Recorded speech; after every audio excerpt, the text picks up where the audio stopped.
Shalom saudara, selamat berjumpa kembali dan selamat memasuki Minggu Advent yang pertama. Saudara mungkin pernah punya pengalaman menunggu kabar dari rumah sakit tentang kondisi seorang yang sangat kau kasihi.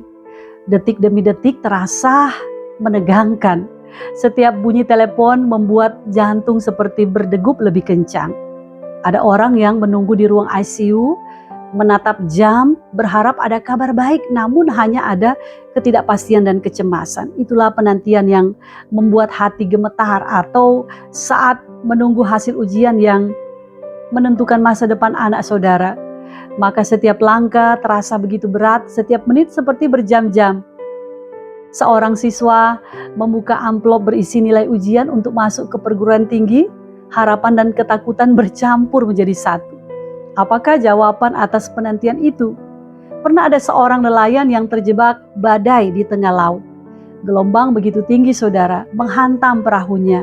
Angin menerpa keras dan ia hanya bisa berdoa sambil menunggu penyelamatan yang entah kapan datang. Hati dipenuhi ketegangan antara hidup dan mati. Dari berbagai contoh penantian ini kita bisa melihat satu kesamaan, bahwa tidak mudah ada dalam situasi menanti atau menunggu.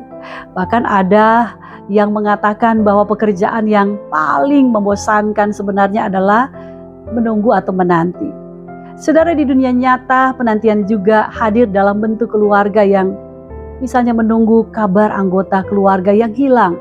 Sebagaimana marak terjadi menurut info yang dapat saudara temukan di media sosial, anak kecil hilang dan belum juga ditemukan, atau pelamar yang menunggu kepastian pekerjaan, atau juga anak-anak muda yang mencari arah hidup.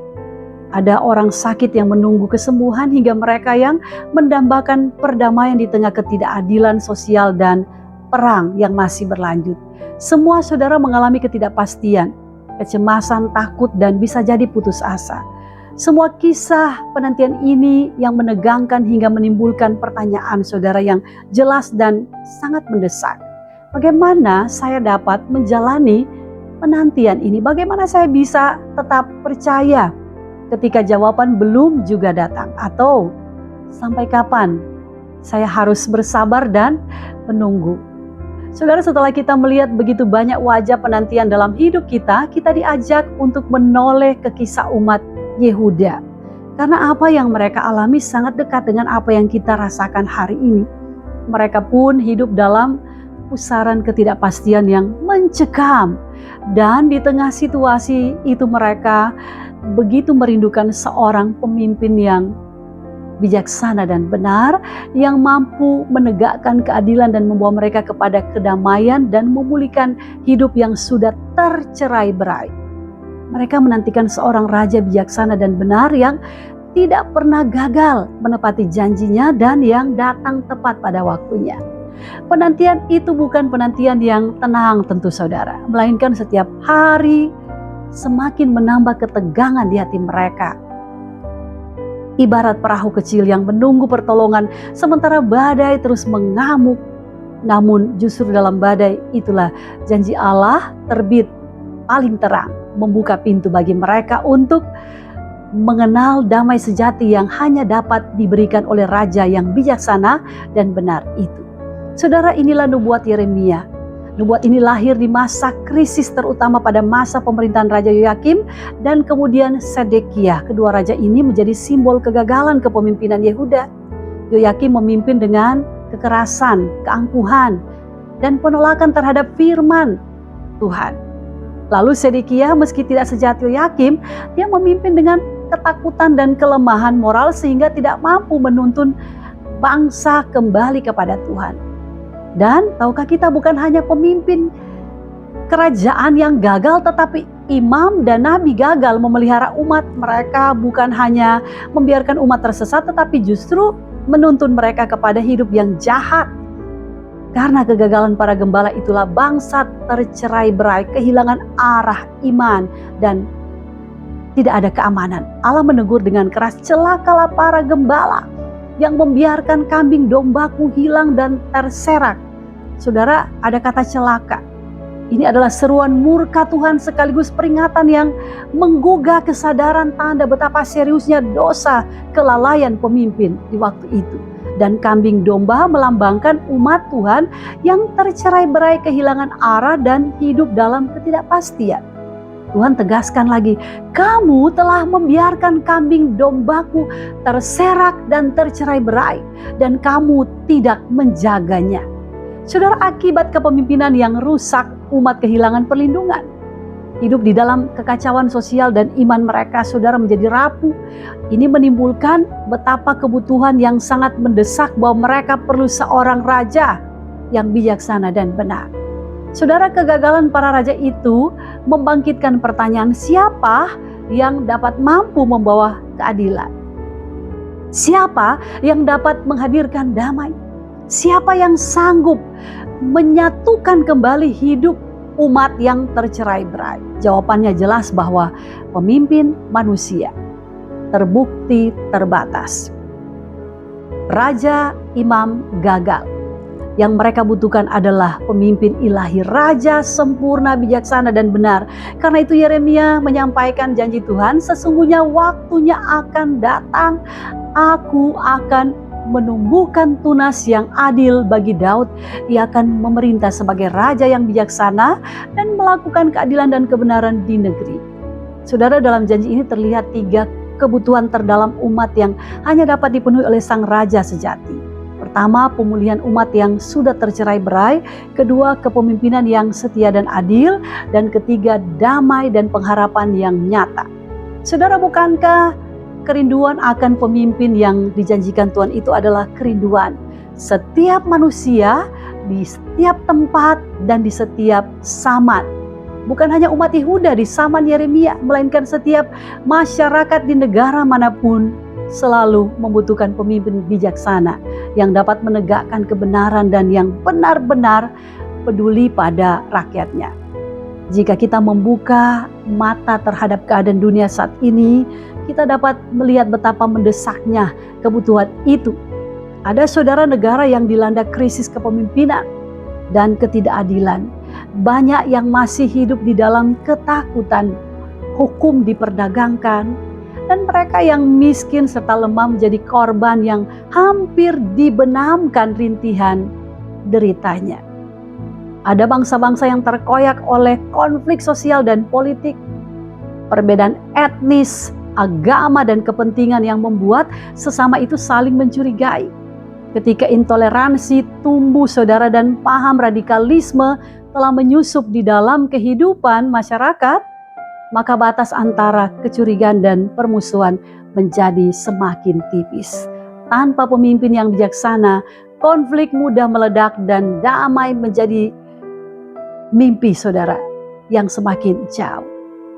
Ada individu-individu yang kehilangan pengharapan, bahkan saudara, di tengah negara makmur sekalipun bisa jadi ada yang bertanya, apakah pemimpin kami benar-benar dapat memberikan rasa aman, dapat melindungi, dapat melakukan atau menegakkan keadilan.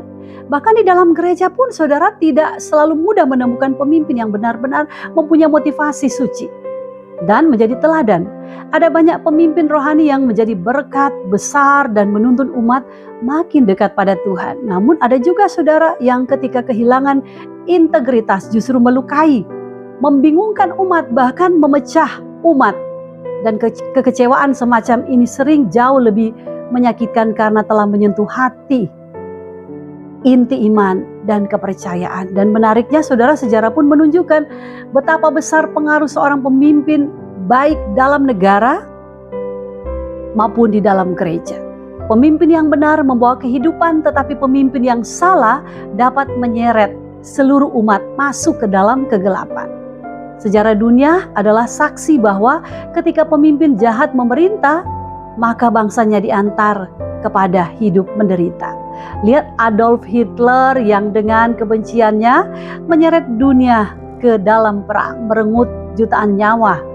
Idi Amin di Uganda memerintah dengan kekejaman, membunuh ratusan ribu rakyatnya. Atau Joseph Stalin di Uni Soviet di waktu itu dengan kekuasaan absolut membuat bangsanya hidup di dalam bayang-bayang ketakutan. Walaupun saudara, sejarah juga mencatat ada pemimpin yang telah memberi secercah harapan seperti Nelson Mandela di Afrika Selatan yang lebih memilih perdamaian atau rekonsiliasi bukan balas dendam dan memimpin bangsa menuju persatuan, atau Abraham Lincoln di Amerika Serikat yang dengan keberanian menghancurkan perbudakan demi martabat manusia, atau juga Ibu Teresa ya, meski bukan pemimpin saudara atau pejabat negara, dia telah menjadi pemimpin atas cinta yang memulihkan hidup mereka yang paling terluka dan tersisih di Kalkuta, India. Saudara, saya sangat tersentuh dan takjub ketika mendengar seorang gubernur dari Maluku Utara berkata dalam sebuah podcast, "Saya bukan mengejar jabatan sebagai gubernur. Saya hanya ingin menuntaskan janji politik almarhum suami saya." Kalimat itu bukan sekedar pernyataan tetapi sebuah kesaksian saudara tentang kesetiaan, integritas dan cinta yang tetap bekerja bahkan setelah seseorang tiada. Luar biasa. Namun bahkan pemimpin yang terbaik pun tetap manusia, terbatas, bisa jatuh dan tidak dapat menyelamatkan dunia sepenuhnya. Ini menunjukkan satu hal saudara, semua ini memperlihatkan satu kebenaran yang tidak berubah, bahwa dunia ini terlalu haus hadirnya sosok pemimpin yang bijaksana dan benar. Dan kerinduan yang sama yang pernah dirasakan oleh umat Yehuda, kerinduan yang hanya dapat dipenuhi oleh raja yang dijanjikan Allah. Sejak halaman pertama sejarah manusia, kita melihat satu kenyataan yang tidak pernah berubah. Kepemimpinan manusia selalu terbatas. Seorang raja mungkin kuat di dalam strategi, lihai dalam politik, atau pandai memainkan kekuasaan, namun ia tidak mampu menyembuhkan hati rakyatnya, tidak sanggup menegakkan keadilan secara sempurna, dan tidak berdaya, saudara, dalam menjaminkan keselamatan penuh. Sebab itu Tuhan menjanjikan sesuatu yang jauh lebih besar daripada sekedar pemimpin dunia. Ia menjanjikan datangnya Sang Raja Ilahi, Tunas Daud yang akan bangkit bukan hanya untuk memimpin tetapi untuk memulihkan. Dan janji itu mencapai puncaknya ketika Yesus Kristus lahir di Bethlehem. Sebagaimana yang dinubuatkan Nabi Mika, "Dan engkau, hai Bethlehem Efrata, daripadamu akan bangkit bagiku seorang yang akan memerintah Israel, yang permulaannya sudah sejak purbakala," di dalam Mika 5 ayat 2. Mari saudara kita cermati bagaimana kehadiran Yesus telah menjawab semua penantian dan kebutuhan umat. Bahwa Yesus datang bukan hanya sebagai simbol harapan, melainkan ia hadir sebagai Raja real atau nyata yang mengangkat manusia yang hancur, memulihkan hubungan dengan Allah, menegakkan keadilan dan membawa damai yang tidak pernah bisa diberikan oleh dunia. Sebab itu kelahiran Yesus adalah tanda bahwa janji Allah tidak pernah kosong, saudara. Dia menggenapi firman-Nya tepat pada waktunya, hadir di tengah umat dan memberikan apa yang tidak mungkin diberikan oleh kepemimpinan dunia ini. Oleh sebab itu saudara, ketika gereja memasuki perayaan Minggu Adventus, kita kembali diingatkan bahwa kita hidup dalam penantian yang sama. Kita menanti pemulihan rumah tangga ketika hubungan dengan pasangan, anak, anggota keluarga yang lagi renggang. Kita berharap ada rekonsiliasi dan kasih yang pulih. Kita menanti kesembuhan bagi anggota keluarga yang sakit, memohon tangan Tuhan menyembuhkan dan memulihkan kesehatan mereka. Kita menanti jawaban doa untuk kebutuhan sehari-hari, pendidikan anak-anak kita, dan kepastian yang menenangkan hati kita. Kita menanti hasil dari pengorbanan yang telah kita lakukan selama ini. Ada waktu, tenaga, dan hati yang dicurahkan bagi keluarga kita kah, pekerjaan kita kah, atau pelayanan. Saudara, kita menanti keadilan bagi mereka yang tertindas. Mungkin ada orang-orang di sekitar kita yang sedang mengalami itu, supaya mereka pun dapat dipulihkan. Kita menanti seperti seorang petani menanti hasil panen dan berharap ada panen yang baik dan tidak gagal. Kita menanti seperti seorang nelayan yang berada di atas laut, berharap usaha mereka yang diombang-ambingkan gelombang dapat berkat. Atau profesi buruh, tukang, pegawai, karyawan dan profesi lainnya yang menantikan dan menaruh harapan pada pekerjaan yang memberi mereka kehidupan, dan yang belum punya pekerjaan pun dapat berharap ada lapangan kerja yang dapat membuat mereka bisa menghidupi kebutuhan keluarga mereka. Kita menanti arah hidup yang terang di tengah zaman yang kelam, di mana konflik, kebingungan, dan ketidakpastian saudara telah menyelimuti bangsa, komunitas, dan kehidupan sehari-hari. Kita menanti pemimpin yang benar-benar bekerja berpihak pada rakyat, yang memerintah dengan integritas, bijaksana, dan adil, yang memperlihatkan bahwa mereka sungguh-sungguh datang dari Tuhan, yang menegakkan hukum, yang menolong mereka yang putus asa, dan menjadi pemimpin teladan dalam tindakan sehari-hari. Kita menanti pemimpin gereja, para pendeta, pastor, gembala, imam, dan nabi yang setia, yang membimbing jemaat dengan firman Tuhan yang benar. Bukan seperti zaman Yeremia ketika nabi palsu dan imam lalai dan menyesatkan umat. Kita menanti mereka dapat menuntun umat dengan integritas spiritualitas yang berdasar pada firman Tuhan, memulihkan yang tersesat, menegur yang salah dengan kasih, dan menjadi teladan iman yang nyata, yang seperti cahaya terbit di tengah kegelapan. Saudara yang dikasihi oleh Tuhan kita Yesus Kristus, kita menanti begitu banyak hal lain yang membebani hati kita. Berbagai ketidakpastian dan banyak tekanan hidup lainnya yang membuat kita jadi lelah, jadi khawatir, dan hampir putus asa.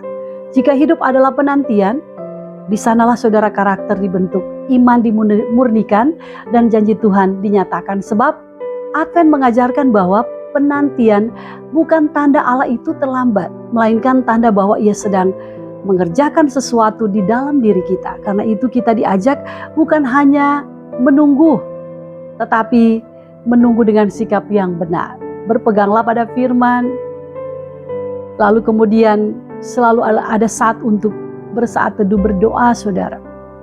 Lalu kita tetap berjalan di dalam jalan-jalan yang kebenaran.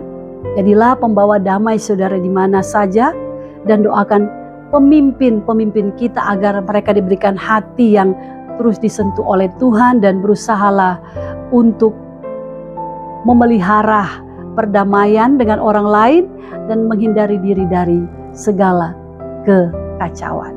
Advent memanggil kita untuk menunggu dengan iman bahwa penantian orang percaya bukan ruang kosong, melainkan tempat di mana Tuhan sedang bekerja. Ya, Sang Raja yang bijaksana dan benar itulah yang kita nantikan. Dia yang telah datang di Bethlehem, dan Dia pula yang pasti datang kembali untuk memerintah dengan keadilan dan kebenaran yang kekal. Kiranya ketika Ia datang kembali, Ia mendapati saya dan saudara bukan sedang putus asa, melainkan sedang berjaga-jaga.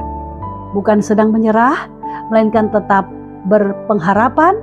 Bukan hidup menjauh darinya, melainkan tetap setia. Kiranya kita semua ditemukan siap berjaga-jaga menyambut kedatangannya pada hari yang mulia itu. Amin.